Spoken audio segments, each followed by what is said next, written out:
সুন্দর একটি গ্রামে একজন ছেলে বাস করত, যার নাম কানাই। সে ছিল খুবই ভালো স্বভাবের লোক।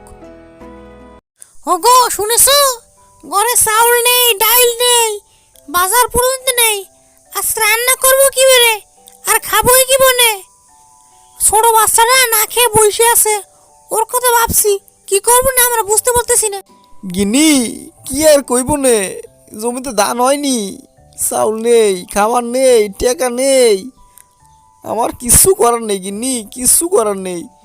গিয়েছিলাম মহাজনের কাছে কয়টা টাকা ধারের জন্যে। হে কইলো যে কাম ছাড়া হে টেয়া দিবি না নে।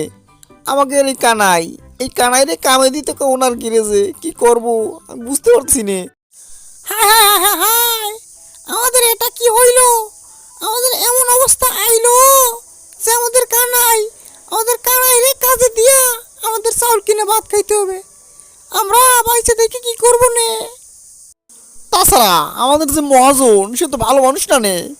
আমি যেই কথা শুনেছি যে পোলা পানা দিয়া সে খাটাইতে খাটাইতে একেবারে মাইরেই ফেলে। দয়া মায়া বলতে কিছু নাই। আমাদের যে কানাই দুধের বাচ্চা, স্কুলে যাওয়ার বয়স, এই বয়সে যদি কাজ করে তাহলে জীবনটা শেষ হয়ে যাবে নে। আমাদের কানাই তো বাঁচবে না নে। আমরা কি যে করব বুঝতে পারতেছি নে। আব্বা আম্মা, তোমরা এত চিন্তা করতেছো কেন? আমি কত বড় হয়ে গেছি, আমি তোমাদের দুইজনে কাম করে খাওয়াইতে পারবো না। তোমরা এত চিন্তা করো না। আমি মহাজনের গ্যারেজে কাম করিয়া প্রত্যেক দিন তোমাদের জন্য চাইল টাইল নিয়ে আসবো। তোমরা কোনো চিন্তা করো না, আমি আজকেই যাচ্ছি মহাজনের গ্যারেজে।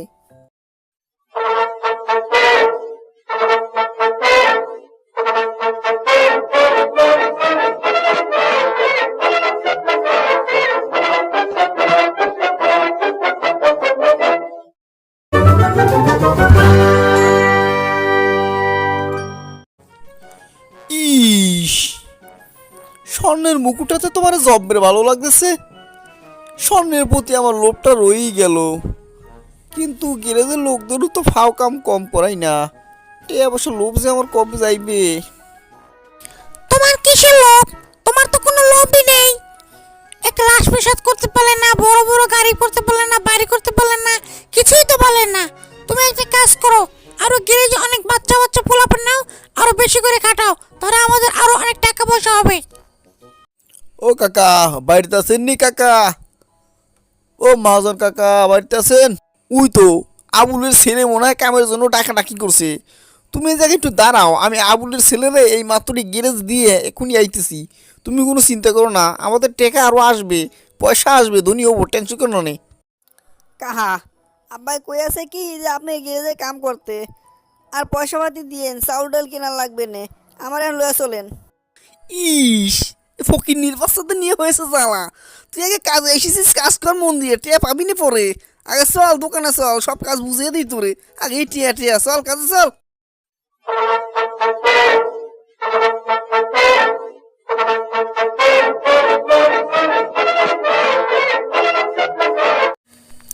ইস, এই যে বড় বড় পাসপাটা দেখতে পারতেছিস, এগুলো গাড়ির পাসপাটা। কাজ কাম করে গাড়িটা রেডি করে দে, কাস্টমারের কাছে দিতে হইবে। আমার তাড়াতাড়ি বাড়িও যাইতে হয়। তুই এক কাজ কর, এই গাড়িটা রেডি করে রাখ, আমি 7 দিন পর আইসে নিয়ে যাবো নে। মহাজন, আপনি কোনো চিন্তা করেন না নে। আপনি যান, বাড়িতে যা আরাম করেন। 7 দিন পর আইসা দেখবেন আমি সব গাড়ির কাজ কাম কইরা একেবারে গাড়ি রেডি করে ফুরফুরে করে রাখছি। আপনি কোনো চিন্তা করেন না, নিশ্চিন্তে বাড়ি যান।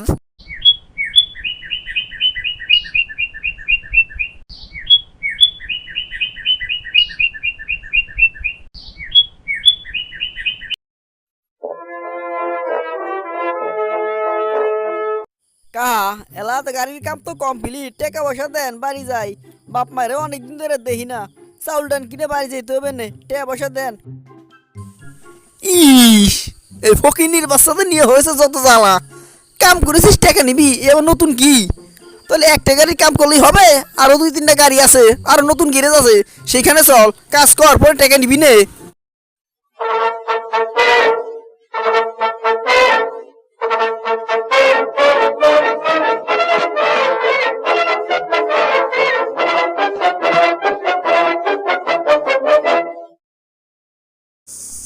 ইস, এই যে কানাই, এই যে দেখতে পারতেছি বড় বড় পাসপোর্টগুলো, এই পাসপোর্টটা বলতে সুন্দর করে একটা লাল গাড়ি সাজা হলো একদম টুসটুসা।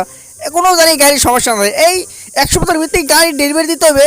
তুই কাজ কাম করতে পারলেই তোরে আমি একটা কাম করবো না, এই টিয়া বসে দিয়ে চাউল কিনা তোকে বাড়ি পাঠাই দেবো না, টেনশন করিস না নে। কাজ শুরু কর, কাজ শুরু কর। কা আমি কই যাচ্ছি কি যে আমি তো 1 সপ্তাহ ধরে কাম করতেছি, কাম করতে করতে আমি প্রায় অসুস্থ হয়ে যাইতেছি। আমার 2 দিনের লেগে ছুটি দেন, আমি যে বাড়ি একটু ঘুরে আহি আর আমার বাপ মারে কিছু টেহা দিয়ে আহি, চাউলটা কিনে দিয়ে আহি। আমার 2 দিনের লেগে ছুটি দেন। হ্যাঁ 2 দিনের লেগে ছুটি দিলেই হইবে না। ইস, 2 দিন তো দূরের কথা, তোরা আমি একদিনে ছুটিও দেবো না। গাড়ি কমপ্লিট করে দেওয়ার আগে কোনো ছুটি নাই, তাড়াতাড়ি কাজ কর। আমি বাড়িতে গেলাম, আজকে সাথে আমি গাড়ি কমপ্লিট দেখি, তাড়াতাড়ি কাজ কর। কানাই কাজ করতে করতে প্রায় মরে যাচ্ছিল, কানাইয়ের দিল ফেটে যাচ্ছিল, কানাইয়ের শ্বাস নিতে কষ্ট হচ্ছিল, কানাইয়ের জীবন প্রায় বাঁচছিল না, তবুও কানাই কাজ করে যাচ্ছে, কারণ বাপ মার কাছে তার খাবার নিয়ে যেতে হবে। কানাই অবশ্যই কাজ করতে করতে মারাই গেল, মরে গেল সে। সে আর তার বাপ মার কাছে ফিরে যেতে পারলো না তার বাপ মাকে চাল ডাল কিনে দিতে। ইস, শালার মতো আবার কাজ করতে করতে মরেছি কিনা কে জানে, যা দেখি ঠিকঠাক মতো লাল গাড়িটা হয়েছে নি আবার। হ্যাঁ হ্যাঁ হ্যাঁ হ্যাঁ হ্যাঁ হ্যাঁ, এ কি হইলো?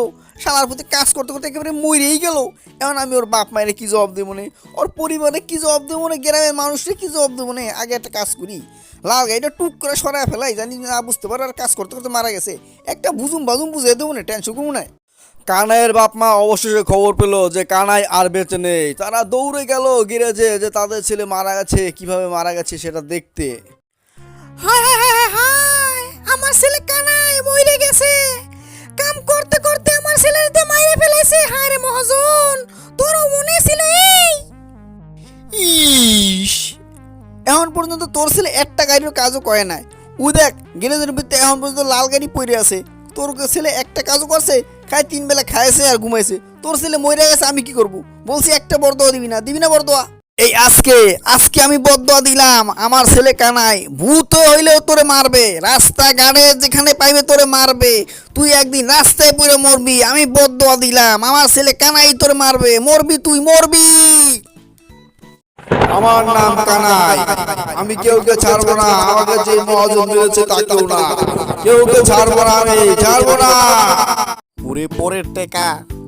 পরের টেকা খাইয়েছি, মজা পাইয়েছি। ওরে আবার তুলে নাকি, ওরে বাবারে আবার আকাশে তুলে, ওরে বাবারে, বাবা আকাশের দিকে কত সুন্দর ফকা, কিন্তু ওরে তুলে লোকে আশেপাশে তো কোন মানুষজন দেখতে পাইতেছি না।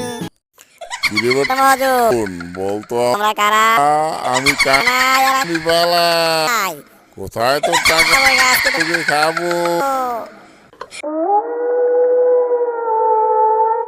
আপনাদের কাছে যদি এই ভিডিওটি ভালো লেগে থাকে তাহলে এখনই সঙ্গে সঙ্গে কমেন্ট সেকশনে 2 লিখে চাপ দিয়ে দিন। তাহলে 2 লিখলেই, কমেন্ট সেকশনে 2 লিখলেই আমি দ্বিতীয় পার্ট বানাতে আগ্রহী হব।